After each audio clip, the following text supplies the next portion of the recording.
Kok emak tahu kalau istri ayah mau melahirkan? Iya tahu dong. Setiap dukun beranak udah bisa membaca kelahiran orang yang akan ditolongnya. Nah sekarang, ayo cepat kita tolong istri lu.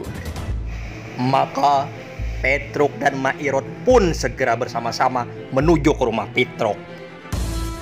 Tidak berapa lama, Mari, silakan masuk, Mak. Emak juga udah agak sabar nih. tapi baru mau Mairot ingin masuk ke dalam rumah. Jangan masuk, iblis. Kenapa lu menghalangi gue untuk menolongnya? Karena lo bukan Mairot yang sebenarnya. Pak Semar lalu membaca kalimat-kalimat suci. Akibatnya, Mairot mengerang keras.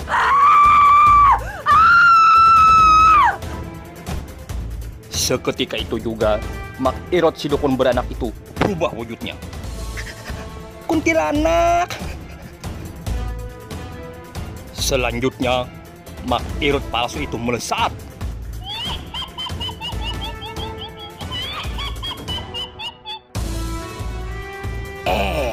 Malah mencelok di situ. Berani sama gua lo. Siapa takut?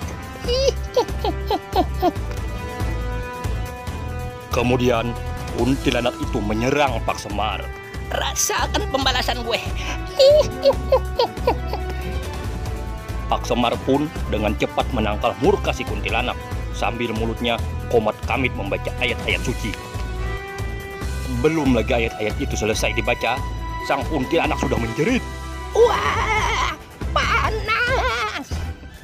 Kuntilanak itu lalu melesat ke angkasa. Ampun, gue kagak berani lagi. Seperginya iblis itu, Pak Semar lalu melangkah mendekati Petruk. Hampir ayah kecolongan, Pak. Emang di mana lo bertemu iblis itu, Trok? Makanya lain kali kalau memanggil dukun beranak malam-malam, jangan percaya kalau ketemu di jalan aja. Ternyata itu Mairot palsu, alias kuntilanak.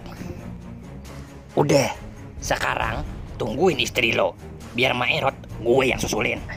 Terima kasih. Jadi merepotin nih Pak Semar. Seperginya Pak Semar, Petruk menemui istrinya dan menceritakan kejadian itu. Lo sabar aja, sebentar juga Pak Semar datang. Petruk dan istrinya menunggu di rumahnya.